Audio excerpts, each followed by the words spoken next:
What's happening, my people? This is the Sports Counterpoints podcast. I'm GB. As always, I got Brian and Coop with me. What's going on, guys? Going on? All right. What's going on? What's going on? So we been a minute, and y'all gonna see a little bit of a lesser cadence. I know we do every week during football season because we're all football fanatics and we love talking about it. As it kind of spreads out, I mean, we watch other sports, but we don't watch it like we do football. So we kind of thought it makes sense to kind of space out the shows a little bit. We'll do bi-weekly for a few months. Thanks for sticking with us. So we appreciate everybody who listens to us, and you'll kind of see us slowing down a little bit until we get back to football season. I think that just makes sense based off who we are and how we feel about sport.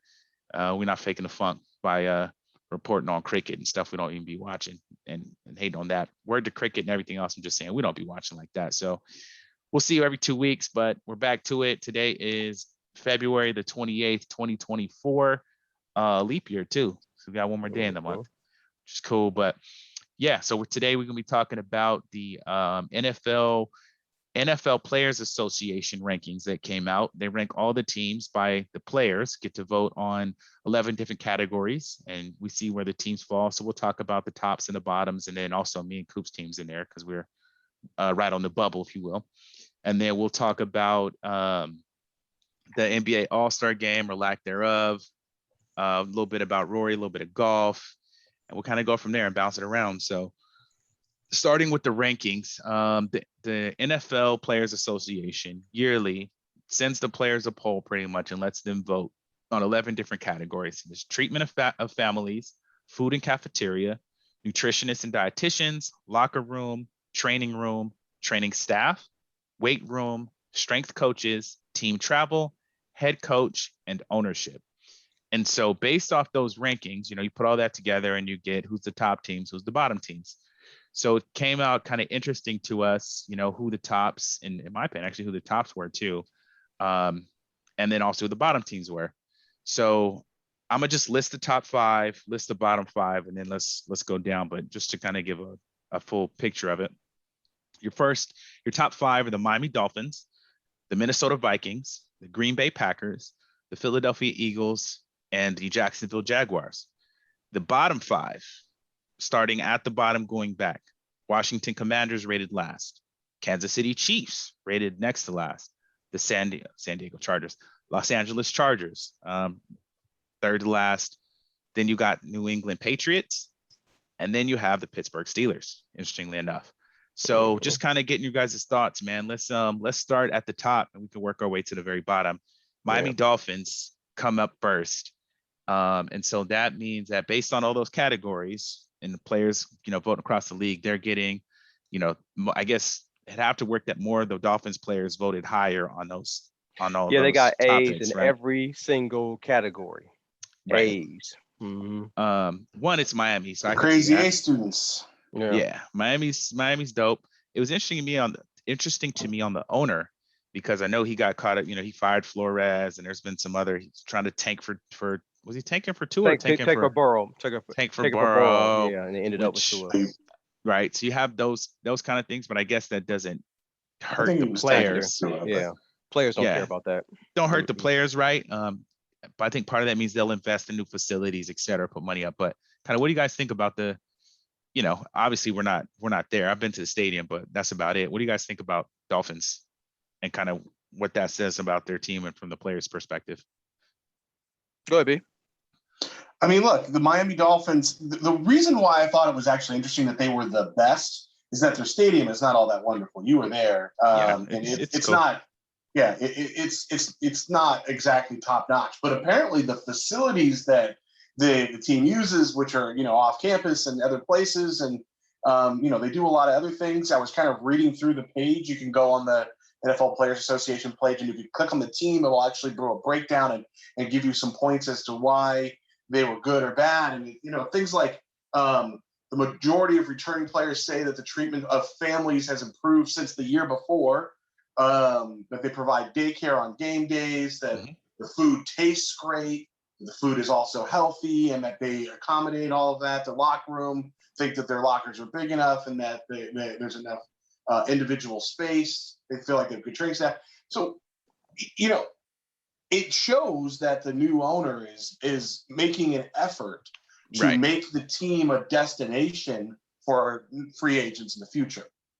Now, as we can see from what we'll talk about later, there's nothing that accounts for drafting the right talent as far as wins and losses.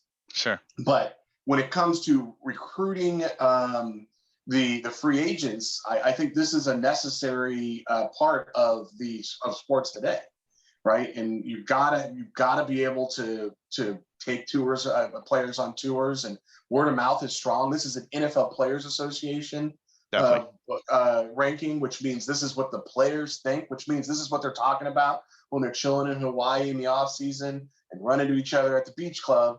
They're like, oh man, I always get great food, and the other person's like, oh, this stuff tastes like cardboard or whatever.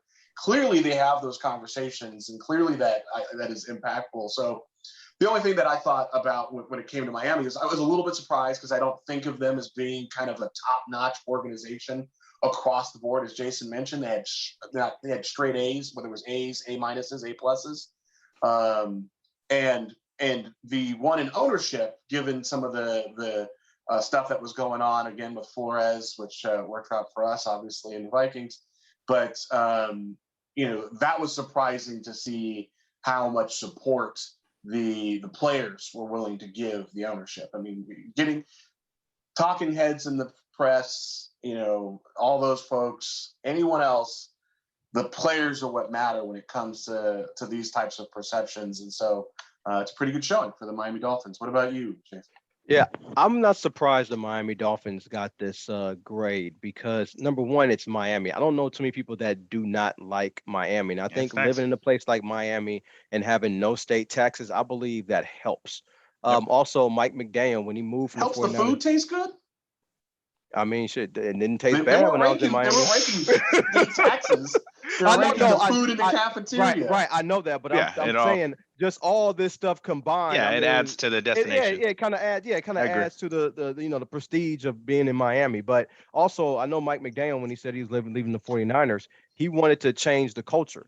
And he wanted to kind of model what the 49ers did, how they take care of players and treat players right. He wanted to take that same mentality over to the Miami Dolphins. So I think, yes, the owner deserves credit for implementing those changes the coach wanted to make, but I believe it's the coach's vision for the team that the owner has bought into. I don't really think the Flores situation mattered, and the reason why is because it's very underreported, but the relationship between Flores and Tua was a hateful relationship. It's very underreported. They just did not like each other. So that thing was never going to work. And even though the owner did want Flores to lose games to get Joe Burrow, I don't think that was the determining factor. I think the determining factor was that relationship with Tua. It just wasn't going to work. And Tua supposedly is supposed to be the quarterback of the future. But getting back to Miami's rankings, I don't know they had an A's training staff and an A weight room. I mean, I don't know nothing about that with Miami, but I just know that just playing there, the city, the no taxes, and of course the food can't be all that bad or whatever. And treatment of families, how you treat players and give them things that they need and that they want, you're going to get a high grade. And it looks like that Miami, the Dolphins have been doing it. And plus, it's Miami. So you probably start off with a B- right there and just kind of build off of that. And it seems like they did that. So good for Miami. Now, of course, we know from looking at this rankings, it doesn't mean playoff wins and Super Bowls, but looks like it's a good place for players and their families. Only one team in the top 5 even has a Super Bowl in the last 5 or 6 years. I don't remember when the Eagles. When did the Eagles win? They went to the Super Bowl. Like Nick Foles. Nick Foles, right? That was a little while ago. 5-6 years ago. Yep. So Brian's team's up next, the Vikings, and which was interesting. But you guys have brand new stadium, probably new facilities. Probably got new facilities. Yeah. Yeah, I mean, this kind of argues the point that you were just making, though. It's not always about the destination. I mean, like I said, they aren't raising state taxes for Minnesota. Is not wonderful. It's cold. It's not, but what they do know is how to treat people. They always talk about Minnesota nice. Frank was once asked, I've said this before, why he likes Minnesota so much. He said it's so cold it keeps the bad people out. And when you see things like they're number 1 for treatment of families, they're number 1 for nutritionists and dietitians, number 1 for locker room, number 1 for strength coaches, number 2 for team travel, number 2 for training room, number 2 for head coach. which was a surprise, and I'll talk about that in a second. Number 2 for ownership.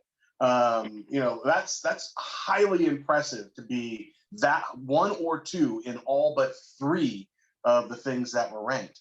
But at the same time, when you watch the Netflix episodes about Kirk Cousins in there, he kind of constantly talked about how his family have felt at home and taken care of by the team and all of those things. I was still surprised. I mean, look, I think the facilities in Minnesota are wonderful. I've seen them there, and they're beautiful. I think their stadium is probably the best in the league, in my opinion. Obviously, I haven't been to Jerry's World, but I have been to SoFi. I have been to the new Raiders stadiums, all of which are really nice. But I did think that the Vikings stadium was a cut above. But I was surprised that the ownership, which was a little bit panned by the population of Minnesota because they did not fully pay for their stadium. It was done with tax dollars. There was a new tax levied on the people in Hennepin County to try and pay for that. I was surprised by the head coach ranking because I struggle a little bit with the coach and think that he tries a little too hard to do something great instead of just doing what will win. But the players felt that he's an A+ head coach. The players thought was an A+ owner. Those are things that you can work on when you're trying to get free agents or maintain free agents or get someone like Kirk Cousins to take a team favorable 2-year deal that, fans like me are kind of hoping to see a team favorable 2-year deal with Kirk Cousins. When these types of things come out and the team can go to the agent and the player and say, look, you may make a little bit more going to Pittsburgh, by example, or one of these other teams, but here are some intangibles that come along with not having to move your family, being an icon in the city, so on and so forth. And hopefully it moves the needle. That's me hoping as a fan that all of these things make enough of an impact to it's not gonna be the difference between 40 a year and 20 a year, but it's right. The difference between 24 and 20 maybe, because there's other ways to make money and feel connected with the community. Jason? Definitely. Oh, Minnesota, I don't know much about Minnesota. I defer to you on that, but I have heard that you got family out there, right? In Minnesota. No. Did you have family that was for the Twins? Work for the Twins? Oh yeah. But he lives in California. But yeah, so but yeah, he works for Minnesota. But yeah, true. But the one thing I have heard though is that the Vikings or the Vikings organization, they really know how to treat people, and you hear about the fans. So that's pretty much all I know. So it really doesn't surprise me they're ranked this high. And I mean, Brian, you know more about the organization than I do, and you kind of broke it down pretty good. And so yeah, it doesn't surprise me at all that Minnesota's like that. But then again, also I was also thinking, if you're in Minnesota and you're pretty much the main game in town, you have to treat people good. You have to, in order to get people to come to the games and try to get some free agents. So it's not like it's California where, we don't like you. Okay, well, bye, Dwight Howard. We'll get somebody else. I mean, it's not like that in Minnesota. So they understand. I guess their fan base, they understand the culture of the area, and they do a good job making people feel welcome. So good for them. Yeah. Up next, you got the Green Bay Packers, also in Brian's division. Which, Brian, you've been to the stadium, and it's a historic destination, and mm-hmm. It's an iconic franchise. It's owned. Go ahead. I was just saying it's owned by shareholders, which is interesting. So ownership, but go ahead. Yeah, they don't have owner. Yeah. And they're the only ones that are ever going to be allowed. There's actually a rule that makes sure that never happens again. I bet it is. They didn't want all that. But anyways, the one thing that I noticed about this in the NFL player rankings is that they're third, and that you would think is really good. There is a very, very significant drop off from 1 and 2 to 3. If you look at the rankings for Green Bay, they're 10th, 6th, 14th, 15th, 11th, 16th, 7th, 8th, 4th, 21st, and 6th. Not a single one in first and second, and yet they're the third best team in aggregate. They had some scores as low as like a C+ in treatment of families, so on and so forth. So this is to call out the success of both Minnesota and Miami because, even in being third, there was a clear tiered jump or drop from where they are to where they are. That being said, the stadium is beautiful. You feel something when you walk through there. I did it when I went out there with friends. You did a tour.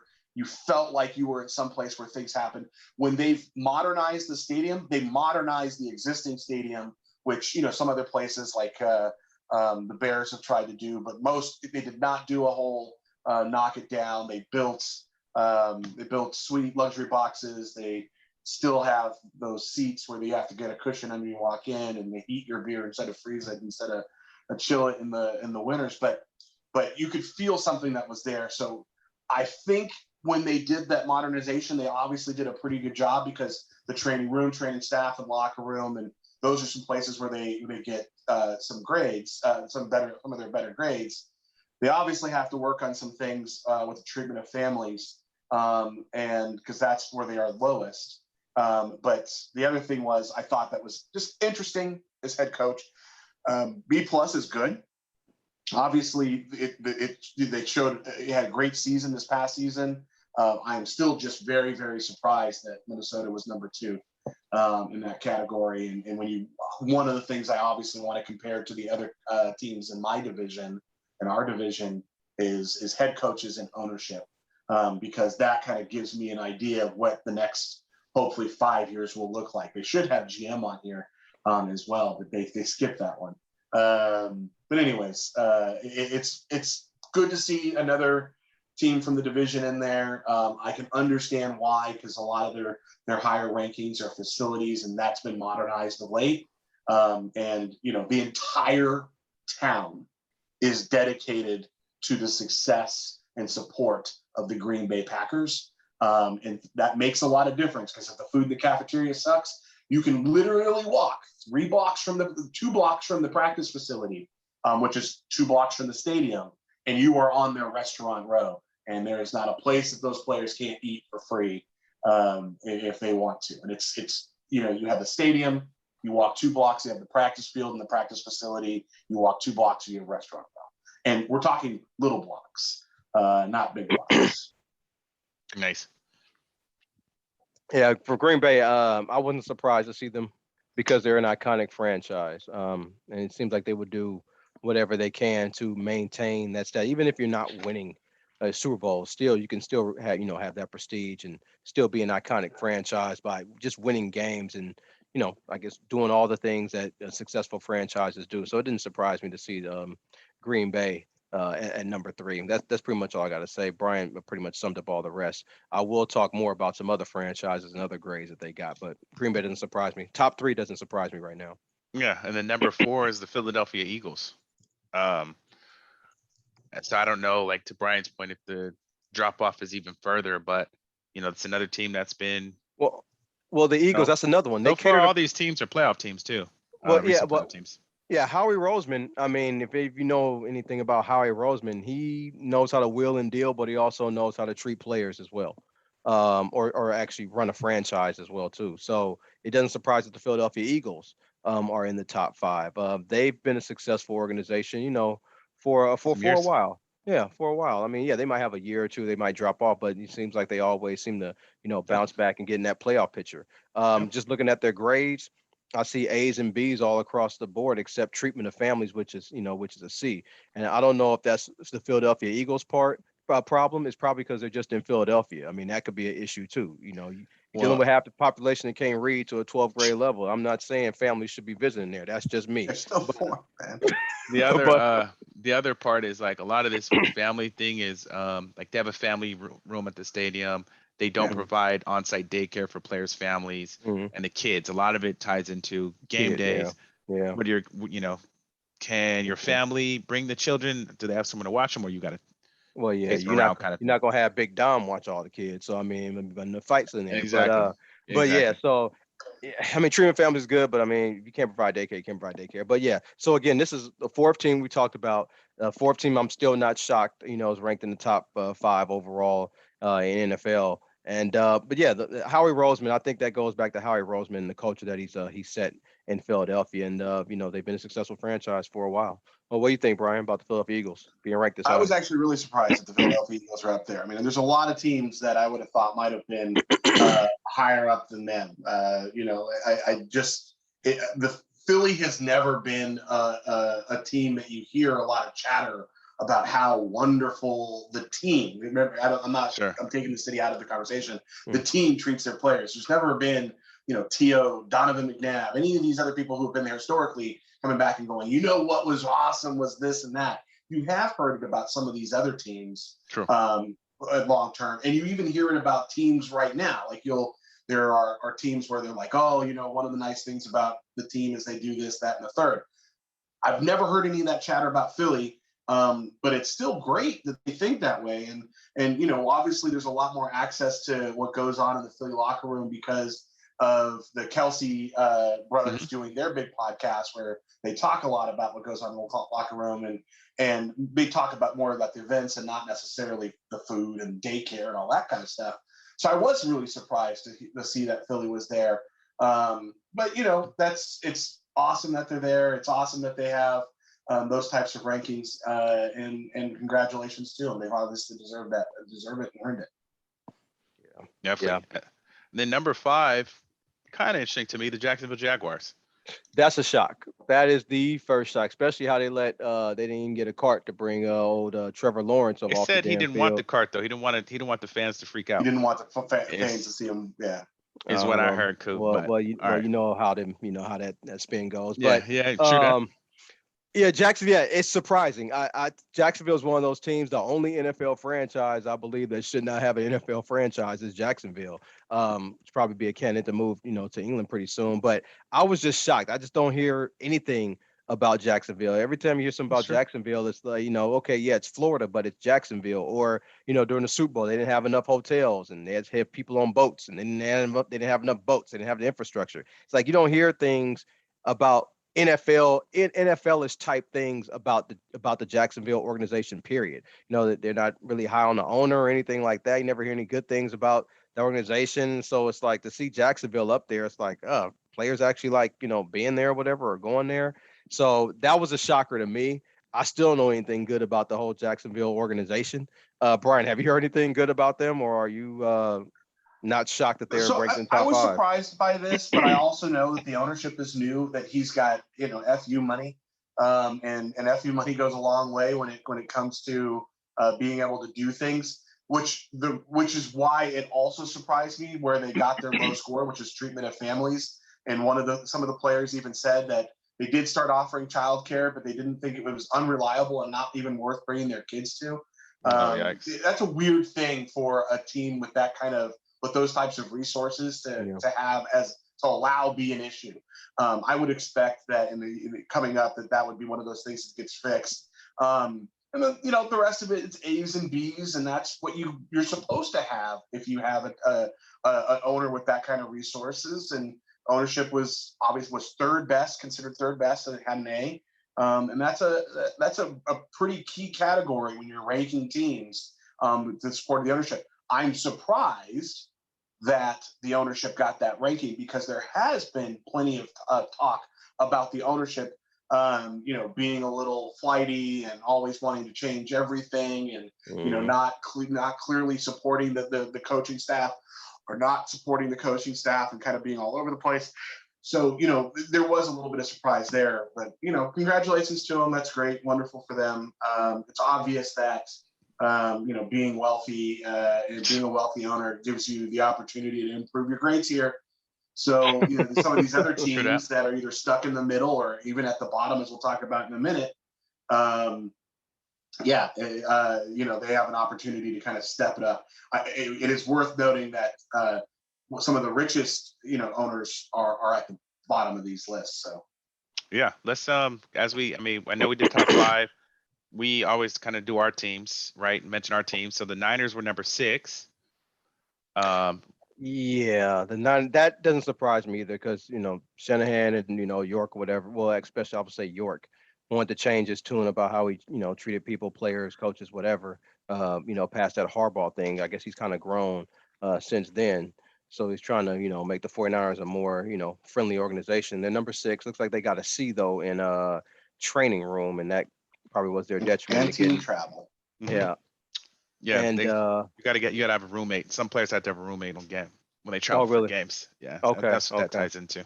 Yeah. So you got the C for training room, be my training staff. Yeah, we got cats hurt, and when people get hurt, they're usually out for a long time. I don't think our training staff has ever been the best for like at least the past since the whole Shanahan era started. So that doesn't surprise me. Those were low grades. But other than that, though, the other grades doesn't surprise me. The 49ers, a lot of positive reports how they, treat people well and do what they can. And like you said, Glenn, before we start the podcast, flew out all the, members of the team out to Las Brian was Vegas, mentioning that, for the Super Bowl. So yeah, the being 6 doesn't surprise me. Of course, it doesn't lead to Super Bowl wins, but I guess it's good to be, in the good to be in the top 10 and in the bottom 10, I guess. Brian, what you think about the ranking? Yeah, I'll leave what you said there. I thought it was a nice. They were number 2 in treatment of families, which was lined up with what we were talking about and what they did for the teams that were there. Remember that these rankings were established between August and November. So what they did in February for the teams was, they didn't know about this, and the other teams that are other players have already voted and put their rankings in. But it's obviously it's a nice organization.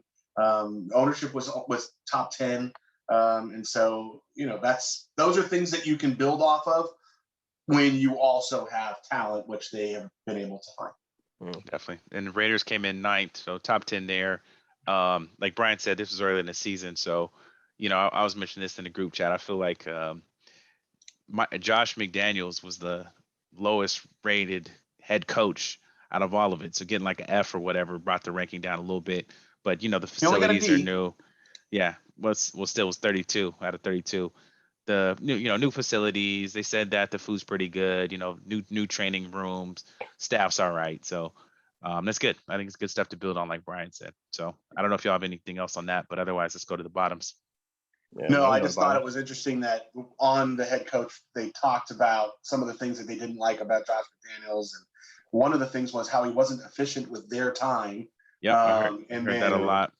Yeah, and he said he was also ranked least likely to listen to his locker room of any head coach. So for all the owners out there who are going to think about giving him his third shot at being, I think he's done, bro. Yeah, you need to go and look at this because this is telling. This is what players are going to think of a guy, and he's had his 2 strikes. He got to go to college because otherwise it's bad. But so starting at the bottom, right? So you got the Washington Commanders are 32 out of 32. I'm sure you guys are really surprised. Is anybody surprised about this? I mean, seriously, we don't even know. They talking about changing their name again. You know what I'm saying? That's I was waiting on that. I was waiting on that, Coop. I mean, that's been a subject. Hey, if you're the new ownership and you just got this report because they just wouldn't you want to rebrand? Oh yeah. You gotta go from ValueJet to AirTran or Air or whatever. Yeah, it was ValueJet because they kept crashing. They went to AirTran or something. So yeah, you got to change the name. So but I'm looking at these grades, man. F minus. Enough Fs. Yeah, they got enough Fs to last a lifetime. They flunked out of school. They got treatment of families, F, locker room, F, training room. No, man. F minus. No. I'm sorry. F minus. F minus. Yeah, let's be real. Locker room, F minus. Yes. Training room. Oh, F minus. And then, but they improved. They got an F in training staff. You know what I mean? So it seemed like their best grade was the weight room, which was a C. And that's probably what they were, where they escaped to get away from the problems. Straight coaches, they got an A. They have a brand new owner too, who probably hasn't been able to. We'll see what he does. Because hasn't been able to put much work on it. They got a B for ownership.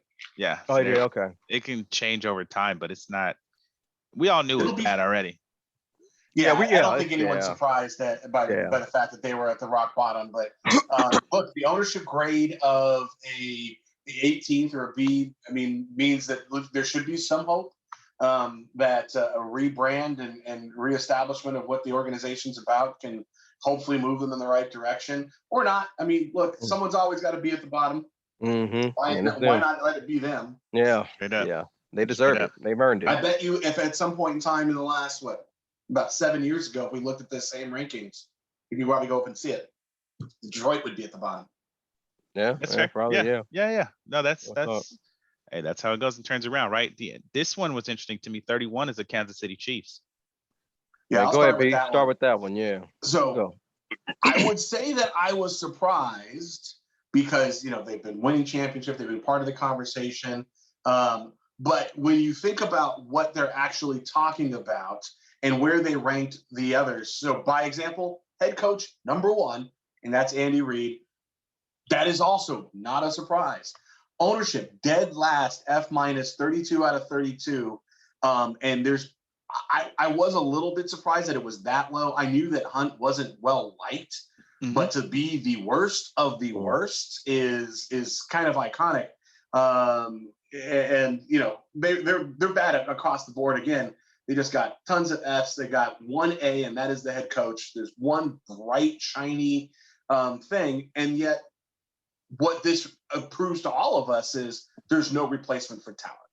Right? Oh, yeah. You can be Especially the worst organization in football, which they clearly are, and you have a very talented head coach who has found a super talent in Mahomes, and all of a sudden you're winning Super Bowls and you're an iconic franchise. That's what having a great quarterback will do. It erase mistakes within the organization. Apparently a lot of them. Yeah. Yeah. I'm surprised. I see all these Fs, man. They got what F nutrition, F locker room, F training staff. That's crazy. Man. That is crazy. Training staff and locker room, they got an F and then D+ with treatment of families. But they're not going to have no training problem. Staff tomorrow. Do you go in and just start clearing out your locker? It's like, for me personally, I didn't. I was talking like, oh man, they're at our facility, this and that, but it's not too bad now. Why. All them players, recruit. Right. Everybody that was in there saw all the new facilities, new weight room. Hey, this food's all right. Right. Yeah. Hell no, we ain't sharing. Y'all come on over, bro. Come sign them. Come on over, Chris Jones. Man. And L'Jarius Sneed. So yeah, the next one, the Los Angeles Chargers, the San Diego Chargers of Los Angeles, which I will say they're getting a brand new facility that they're building. They just got Harbaugh. So there's probably going to see some changes there, but they ranked 30th out of 36. If you look at the grades you sent over for the Chargers and the Rams are just maybe a half a grade or a grade above them in every single category. It's not really too big of a difference, except with the nutritionist. Looks like Chargers got a B and then Rams got a C+. But you look at them grades. Yeah, 3 Fs. They got 3 Fs and 3 Ds. Yeah, it's going to change for the Chargers, though. They get a new facility, and I'm sure they're going to.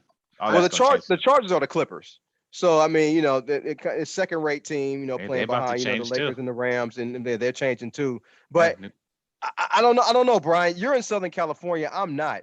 Can you explain these bad grades? Because I can't. I really have nothing to say about them. I don't think this has anything to do with location. It has everything to do with what you use the location for. If I don't care how beautiful it is outside. If you don't take the family to the games or use the facilities to facilitate them being comfortable, that's going to get you an F. It's coming though. There's a lot of wonderful food. One thing that I've said about SoFi Stadium is that the food sucks. I mean, it legitimately sucks. I've been in the nicest suites they have there. Food sucked. You got all this iconic food within blocks of it because it's in Inglewood. There's so much good food in Inglewood, and none of it's represented when you're in the stadium. So the fact that the organization can't get it right at the practice facility, no surprise. Nutritionist, no surprise. Locker room, no surprise.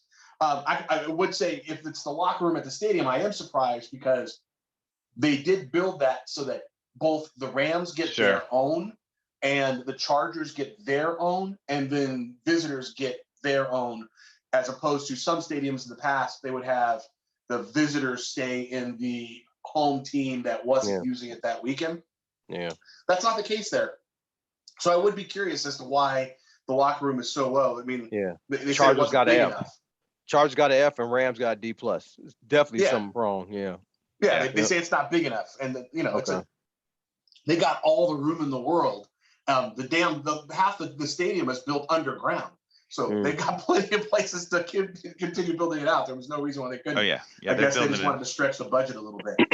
They're building a brand new facility now, so it's going to change. Well, the Rams are the one that I know of that got the new facility. They're the ones that are moving out to Thousand Oaks, right over here, right by Warner Center. They're building their new practice facility over there that's supposed to open next year. I don't know where the Chargers are moving, but I'm sure they're moving. El Segundo. Yeah, El Segundo. Mm-hmm. Yep. I just posted a link in the chat. So they're spending $100 million on that. So that'll change, and they got Harbaugh, so you'll see a difference. But I think the Spanos family has always kind of been known as not being the best. Yeah, they've been cheap. They're known as cheap owners. Yeah. By the way, it's worth noting that in spite of the fact that they are now have a new team, the coaching grade wasn't bad. For who? The Chargers? Yeah. You gotta be kidding me. Well, it's players though, right? Like players might be like, he was 96% cool, we of the just players couldn't feel win. that former head coach And Brandon Staley was efficient with their time. Yeah. And the players felt that Brandon Staley was somewhat willing to listen to the locker room. And those are the two main things that they were basically being graded on. For just those two. And he got a B on that. But wow, that's more support than some of these other teams are getting. Yep.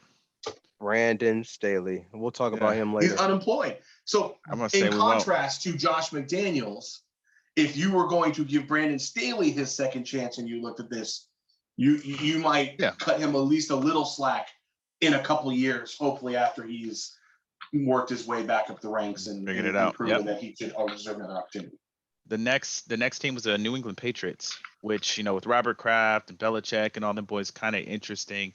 But also they ran, from what I understood, was very, very much a dictatorship out there, which also probably led to McDaniel's demise. Don't surprise me at all. And with Belichick being there for so many years, being a defensive coach, you would think the weight room area would be legit, but they got an F in the weight room. That was a surprising grade to me. Also, and then F- treatment of families. You would think with all them Super Bowls they won and how much money they pocketed having Tom Brady on the team, they would treat the families good, but it looks like that didn't happen either. So awful. Yeah, I'm not really a Boston, Foxborough, Massachusetts guy, so it doesn't really surprise me they got a bad grade. I just think the New England culture was actually not really a Belichick culture, but mainly a Brady thing. And since Brady left, I just don't think it's been not the same, but not even close, and probably will never go back there for years to come. So it doesn't surprise me that they're ranked this low. What do you think, Brian? Well, I don't think Brady had anything to do with this. And the reason for that is that Brady recognized years ago that the training staff at the facility was insufficient, which was why he brought his own trainer with him, who then was made a team trainer and then got kicked out. Brady was pretty open about the fact that he didn't think the facilities were at the level that they should be and that he subsidized it for himself. The ownership, I think everyone has known that Kraft has been awful. He got a little bit more news about being awful when he was getting rub and tugs down in Miami, but other than that, he's still been considered kind of a jerk. And even the B- that they got from the head coach, which doesn't sound bad, was the 27th ranked of all the teams. So it was just that there really weren't that many people who were below at the B-. He was 27th of 32. The curve was generous in that regard there. So I think they're exactly where I would have thought that they would be. Whether they were one up or two down or wherever, they were going to be in the bottom half. And I think that's been well known for a while that this has been an organization that kind of struck gold. I mean, they were a bad organization when Brady got there, struck gold with Brady and had a moment, and then Brady left, and now the organization's back showing its true colors. Well said. The last one also interesting too is the Steelers. Rooney Rule, Tomlin. But also just depends on your facilities, et cetera. So why do you say it doesn't surprise you, Coop? It doesn't surprise me because whenever the Pittsburgh Steelers is another what's the word I want to use, but it's one of those franchises, the Cowboys, the Steelers, and Green Bay Packers. Steelers is in that category. Very historic the historic, the worldwide brand. That's what I say. The worldwide brand is the Pittsburgh Steelers. When they're winning, when they have I would say a contending team for a Super Bowl, and when they're winning, they always grade high in everything. When they don't, they grade low. And so this low grade doesn't surprise me because let's face it, they'll go 9-8 or whatever, but nobody ever takes them seriously as a contender. And I don't see any free agents going there. I don't hear many good things about the team. We all know the offense really isn't that good. It's the offensive league. And then you got all these, F- for treatment of families. And that was the one that was surprising great. I thought maybe they probably treated their families good, but obviously not. locker room, F. I mean, I never knew the Pittsburgh Steelers to have the greatest facilities, but nobody really cared when they were winning games, and now they're not really winning like that or being a contender for a Super Bowl. So the low grade doesn't surprise me. Pittsburgh, as public as they are, it's pretty much a front-running team. When they're doing well, all these grades are high. When they're not doing well, these grades are low. So that's why they didn't surprise me. Brian, what you think about this? So I actually looked, and their grades have actually, for these types of things, have always been pretty low. And I think that's probably because they just never update. Like they have a team that kind of historically has always been able to win games. And the ownership has been very consistent and always the same. And so I don't think that they've ever really felt the need to do anything to spice these things up. And they're pretty consistently bad on anything that has to do with what the ownership sets up. The one place where they shine, which I always think is important because I really like Tomlin, is Tomlin, who was who was 5th overall and got an A. So he's the high side of the curve when it comes to coaches that players really like. I think that's important, and I think that's valuable, and I think that it's especially this past year where there was so much talk about whether or not to move on from him and go to something else and all that kind of stuff. But it's the one bright spot that an otherwise dim organization has. But so just speaking of head coaches, I don't have a problem with none of the A coaches, the top 5. I only have a problem with one of the bottom 5 coaches. Isn't that Stefanski that's in there? I was just reading that, bro, and they said that Stefanski was, he was, I think, coach of the year, right? Yeah, he's coach of the year. But they said that he wasn't efficient with players' time.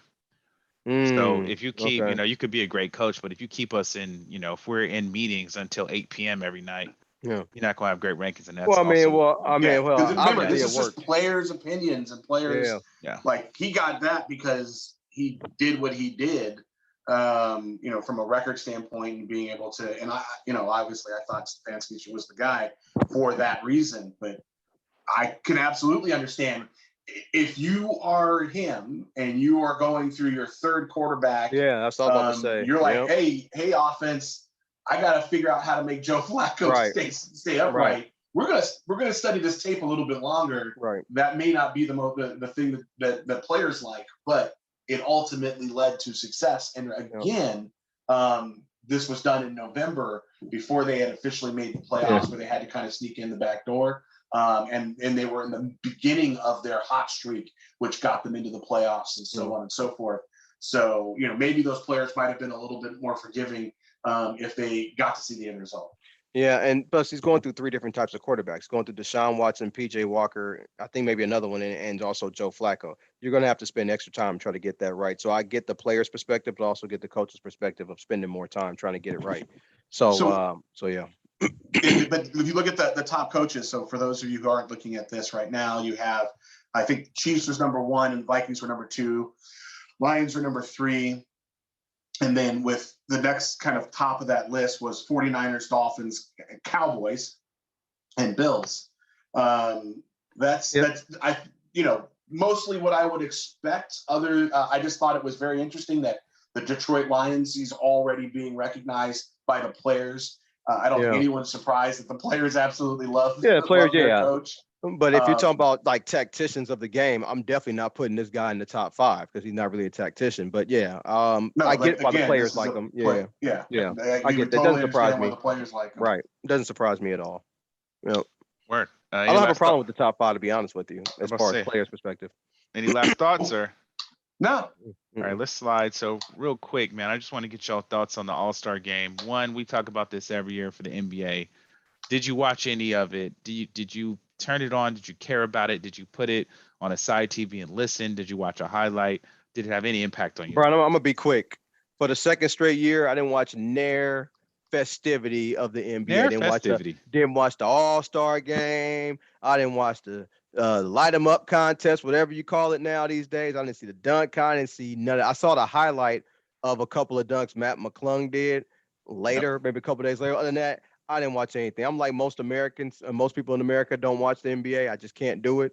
I have no idea who won the 3-point contest, other type of stuff. So Brian, you can fill me in if you watched any of that stuff. I saw parts. Nothing. No, what's interesting is that I used to go to the All-Star game, not every year, but like we've been together. Times. Yeah, went to one in Atlanta. I went to a few in Los Angeles, and you know, it was a fun event and all that kind of stuff. Even then, I didn't really take it seriously. But like you, I didn't watch much of it at all. I turned on the actual All-Star game, looked at the score, which in the third quarter was like 130 to 150, and just said, nope, I don't need to see this. Yeah. Like there was they broke 200. There was nothing crazy. approaching basketball. This made AAU look competitive and hard fought on defense. Yeah. And it was garbage. And the other events, you know, they were widely panned. They keep on trying to figure out the skills contest and all that kind of stuff. But the reason why people aren't looking at it is because there's not enough star power in the other events. And so they've got to figure out some kind of way, you know, add a requirement to NBA rookie contracts that require them to compete in something on the skills weekend or something like that. Because you need some star power. And there's always a Wembayama who, you know, would light it up if they made him do the skills challenge or something like that. There's got to be something that they can do to add some intrigue. And it's going to have to be done with the young players because the veterans aren't having any of that stuff. Yeah, get a new commissioner. Get a new commissioner. No, the commissioner is wonderful. Shit, he's the worst in sports. Go ahead. You're out of your damn mind. He's horrible. Yeah. But anyways, no. But they're going to have to try and find a way to energize it because all-star games have lost the ability across the board, right? I think Glenn might ask, you know, which one's the best, but they've lost their ability to attract people because it used to be $100,000 was a lot to a player who was on a $50,000 a year deal, couple $100,000 a year deal. This was a percentage.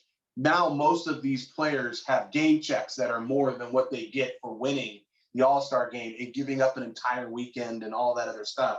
And most of their contracts are nominated to the All-Star game, not playing in it.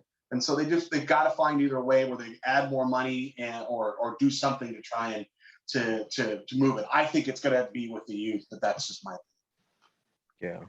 I don't know if the rookies don't really attract people because nobody watches the draft anymore either. People don't really know who these guys are. So I don't know. I disagree with you on that. I mean, if you had Wembayama who was required to be in some events, we don't have to say the league can figure out what it is later. And you put Wembayama in the skills challenge, just as an example, watching him try and do it versus the sophomores. And you got to remember, dude from Kansas, OKC, Holmgren, you know, those guys are big names. They're the ones that are being advertised as playing on TNT. You think that's getting people their TV set, Chet Holmgren and Wembayama? Hey, you know what? It's what got ratings on TNT on Thursday night. It's the exact same names that they're using to get people to watch the games on. They don't get ratings. They didn't even get 2 million people to watch that damn play-in tournament. They don't get ratings. That's Adam Silver's fault. Your boy. I totally disagree with you, man. I totally disagree with you. Just because you can wear a "Don't Shoot Me" shirt, don't make you a great commissioner. Like I said, he's horrible. I have no solution. Wrong, and I actually think that you're not looking at the numbers because the NBA is still the second most viewed sport. No, it's not. No, it's not. It's college football. Look it up. It's college football. Completely surpassed the professional NBA. Sport. I'm sorry, sir. Yes. it's where money is actually involved, and they don't get to, use slave labor to get players to play. It's slave labor now. Oh, okay. Okay. They're getting paid in the next football games, let you know. $600 if they agree. Yeah. Good. That's what they should do. I saw parts of it. We turned it on we saw it was on. It was like 200 points, like you said, 200 to something. It wasn't and there was no. They wasn't thinking about playing D. No, it was just like pass, you shoot, you laid up. Like, they're out there, they're doing 360s. It wasn't. It's nothing to really pay attention to. What I was going to ask you guys was, one, how would you? Well, we talked about how you might fix it, but which of any of the sports, who do you think does the All-Star game right? And should some of these people do away with it? Like, should the NBA figure something else out? Well, Brian, I want to hear what you got to say. Who does it the best to you? NHL and baseball. Probably NHL is probably the best, and then baseball. But that's because the players play. It's interesting. It actually looks like a real game. It may not be as physical, but the players are playing the actual sport. They make me open it up. They get a little loose.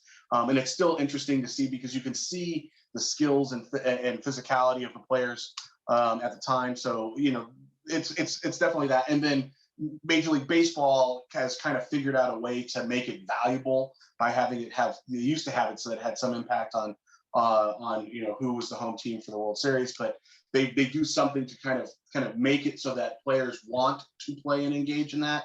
And then it's much easier, and I'm using this as an example for baseball. Obviously, hockey is a physical sport, but it's much easier to highlight talent when you don't have to play a sport where you could get very seriously injured at any moment.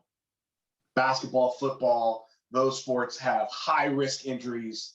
There's a lot more injuries in those sports, and players aren't willing to risk that. So it is easier for sports where there's not a lot of injuries. So I think it gives a little bit of an advantage to like baseball by example, but I also think the NHL does a really.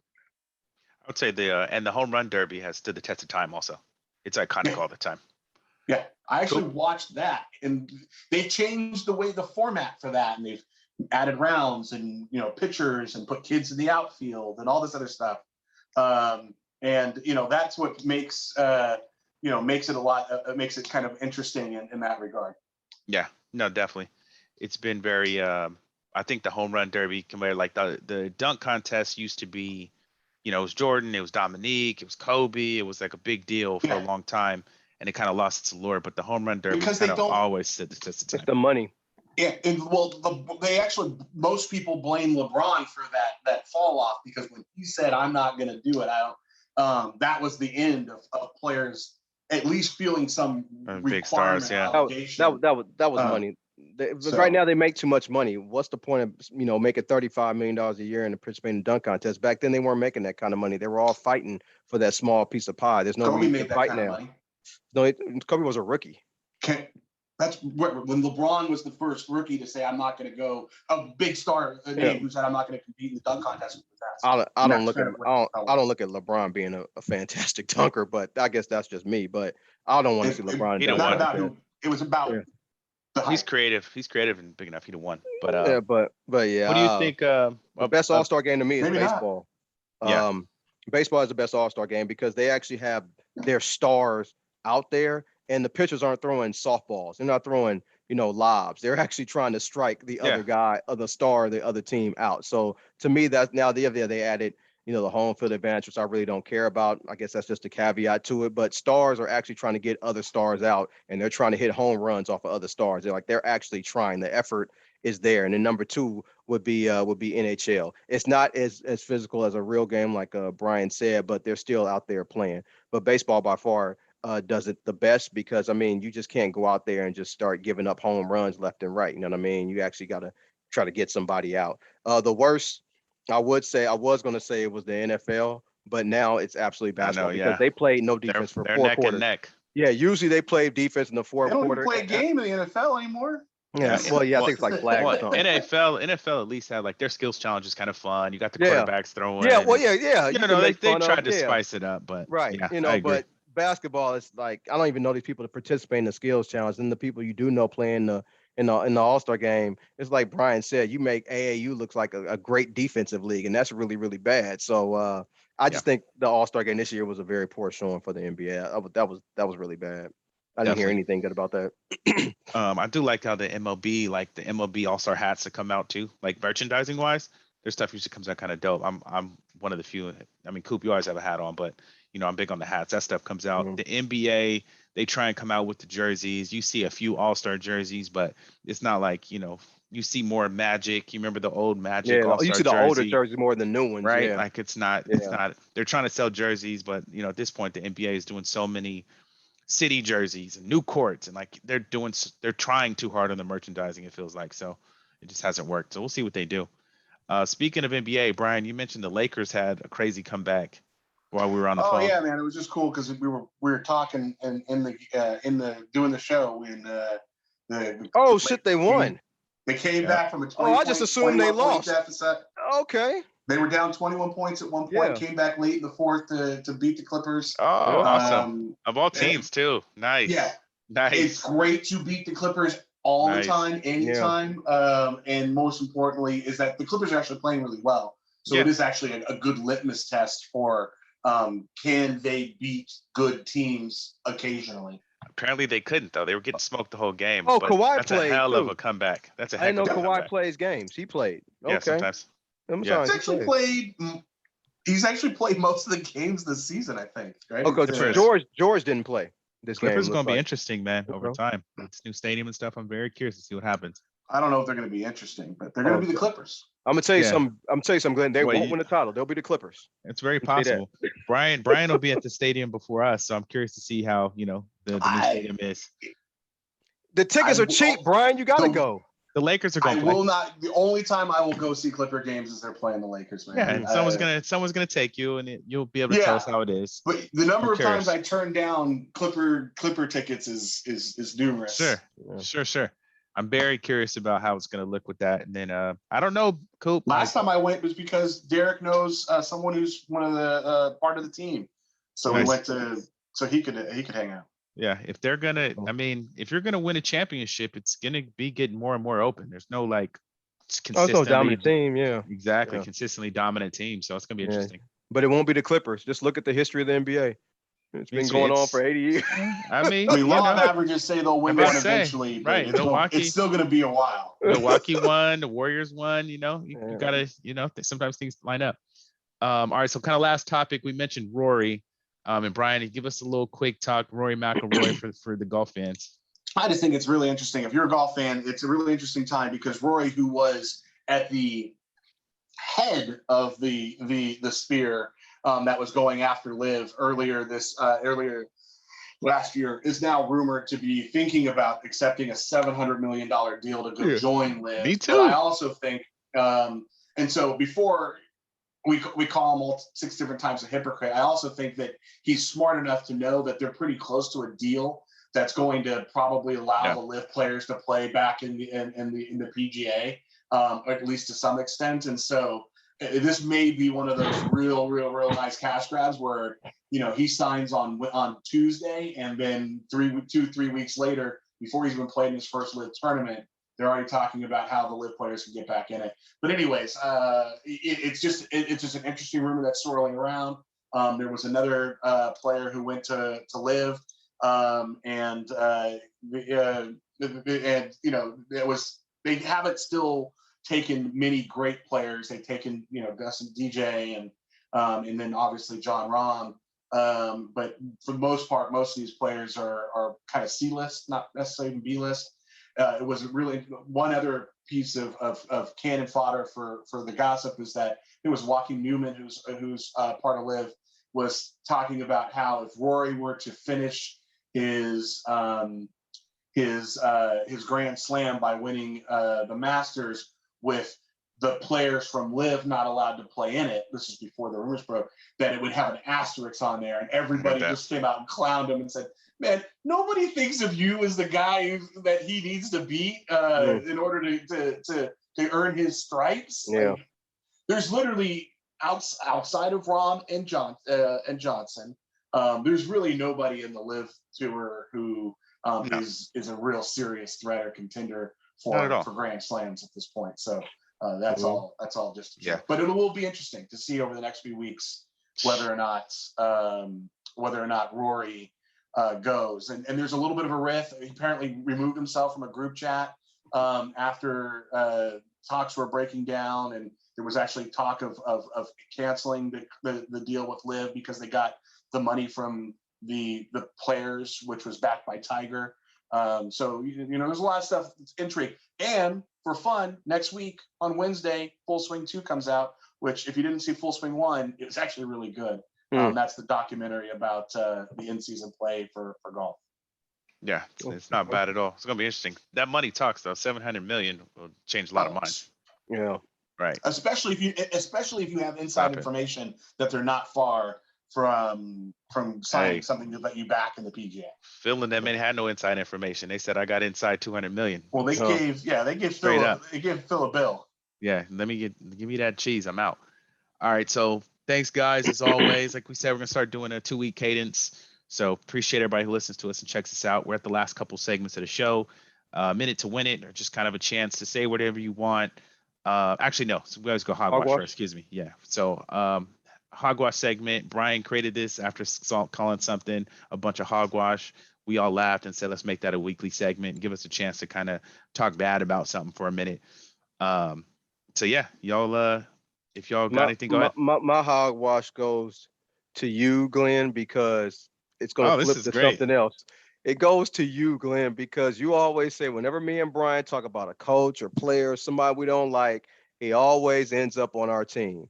And this is the reason why I'm saying it to you, because I just read that our new defensive coordinator could be Brandon Staley, a guy I don't even like looking at. I told said that to you last week, man. You did? Oh, I didn't see that. I just read it today. Yeah, they mentioned Belichick too. And he was a good defensive coordinator. Oh, man, he was a good defensive coordinator with the Rams for that 1 year. Yeah, for that 1 year, and then got a head coaching job. Yeah, but the guy, I don't even want to look at this dude, man. I don't like his chin. I don't like his eyebrow. I don't like that's nothing. Funny. I don't like his haircut. I'll take this one. I don't like nothing about him. And this dude might become our defense coordinator, which means I got to look at this dude every single week. So thanks a lot, Glenn. I'll take that. Always bringing it up, man. This is my favorite one. This is the best one. This best one to date, bro. You like him more than Steve Wilkes. You never liked Steve Wilkes. You got to like him more than that. No. Would you take Wilkes over Staley? Huh? Would you take Wilkes over Staley? I don't want none of them. Somebody asked me that too. I don't want both of them. You didn't say yeah. Damn. So yeah, man. I didn't know you sent that, Brian. I must have missed that one, but that's funny. I probably missed it on purpose and purpose. But blocked it out my mind. I sent that one last week. I blocked it out my mind. I heard Belichick too, which is funny. No, I don't think that's happening. For like a split second. Yeah. I can't see that happening. That's funny. That's my hogwash, man. That's funny. Yeah, I'll split mine real quick. I got 2 quick things, but one was earlier today the betting favorite now for who will land Kirk Cousins has changed from the Minnesota Vikings to reland, and the new team is. So I'm gonna put this on Glenn too. The Las Vegas Raiders are now. Bro, don't worry about that, bro. They put us on everything to land Kirk Cousins. Because the thing is that, and I was telling someone earlier today, I really wish that they would find a way to get Penix in like the second round, because that's where people are talking about him going, and sign Kirk Cousins to a cap-friendly 2-year deal, knowing that Penix is not immediately start-worthy immediately. He needs a year or two. That would be a nice way to kind of go. But anyways, but yeah, I just thought that was funny that they were out there. I think it's a bunch of hogwash that it's the Raiders who are going to go steal my quarterback after. Don't worry about it. They gracefully took Coop's a quarterback. Yeah. And then the other thing is, I think it's absolute hogwash that we had to watch the news cycle that went about Charlie Woods competing to get in a in a PGA tournament, and homeboy had a 12 on a hole and shot something that I shoot weekly. I think he shot 86. 86. It was like 86. Yeah, 86. Matter of fact, I shot an 86 last week, but it's hogwash that they put so much attention on something like that. I am reasonably certain a good one. That it was one of these situations where they're like, anybody can come and sign up if you can pay the money, which he obviously could. And it was a super qualifier, because if you won this, you had to win something else. He wasn't actually going to get into a PGA tournament, even if he had. And they made it look like this kid was trying to start his tour career. And I just didn't like how it was covered. I thought that was a bunch of hogwash. Yeah, that's a good topic for later too. Pressure that comes on players' kids, because I don't know if you guys saw LeBron mention something about like just people give Bronny a break. Just let him kind of make his way. Like it's too much pressure on him daily. I'm sorry. I got to put a big one on what's his name, the morning sports reporter who's a Dallas sycophant, Skip. Oh, Skip. Yeah. If I'm LeBron James, I put it out there that if I see that dude, we swing it on sight, because he came over there and said that LeBron is a bad dad and that he is ruining Bronny's life by putting pressure for him to go and be in the NBA because he's not good enough. It was so out of pocket. If you talk about someone's kids, like that, and to call out LeBron as a father and say that he's a failure because of all these other things. There's no love lost. That was a bunch of hogwash shit. And crazy, horrible things. He does that. Yeah. All Coop, the time. That's the only way he gets people. I think Agent 101 is, if you're in the NFL, if you want to get your player, like whoever your player is, just say, oh, the Raiders are looking at so and so. Every player ever, the Raiders are looking at. We supposed to get Kirk Cousins. Yeah, we're getting everybody. Well, it could be leverage to get more money. Right. Yeah. Just the Raiders. Did you see the Sophia Hill thing? She's suing him, Tyreek Hill, because she broke her leg, and then now and everyone was like, "Oh, they're gonna ship him off to the Raiders." Yeah, like bro, they just like that's just an automatic thing, right? You guys are like the New York Knicks. People always use the Knicks as leverage in the NBA. That's it, bro. To get more money. They just start with the Raiders, like not anymore. Yeah. So mine real quick. I mean, it's funny. Like, I guess they got to do what they do, but I don't know if y'all saw Scottie Pippen and Horace Grant and Luke Longley are doing. I did see that. They're going on a speaking tour to talk about their time with the Bulls. Go get your money, man. It's just funny. Like, it just looks, it looks kind of like, are y'all just trying to get a couple dollars out of it? And I ain't mad, bro. Get all your bread. I'm not saying they lying about everything. No, but they tell the truth, point, I'm sure, but it seems like it's a bunch of crying by right now. You know what I mean? It's just, I'm not paying money to listen to their stories. But Michael Jordan did this to me and that. Yeah, well, okay. Bro, if I was in high school when it happened, man, come on, fam. Like, y'all gotta go. Y'all gotta go somewhere with that. So that's that. And then the last one, a minute to win it. I'm gonna go real quick first. I'm actually gonna give a shout out because he gets so much hate on this show to Russell Westbrook. He's gonna be my minute to win it. I don't know if you guys saw. He's developing a bunch of affordable housing units in South Central. The area is going to be anchored by a Target, which I think is dope. You're bringing commerce, so you're bringing the jobs. You're bringing an anchor tenant. You're bringing some housing, which to me is actual community improvement, putting your money where your mouth is and actually doing something. So I got to give him some credit. As soon as I saw it, I was like, man, this is going to be the first time Russell Westbrook is getting love on this show. Shout out to that, because I think that's an awesome thing. Y'all go ahead. Okay, that's what? Co-sign on that, because he's a trash basketball player. See, here y'all go. But what he does, what he's doing outside is absolutely. Hey, we never had a problem with him off the court. It was only on the court. Okay, no, that's true. And boy, did y'all have problems. Go ahead. Oh man, my man to win it. I just can't wait to kick it with y'all in person for March Madness. That's my man to win it. Yes, sir. Yeah, March Madness is coming up. I can't wait. Can't wait. I was talking to some people about the food and all the other good stuff that goes on. Looking forward to playing golf and all that other good stuff. Nothing in particular for me on the minute to win it this week. There's so many different things in politics and all in the world, and people should look into that. But I don't need to call any of that out at this point in time. I think people should do a little bit of research.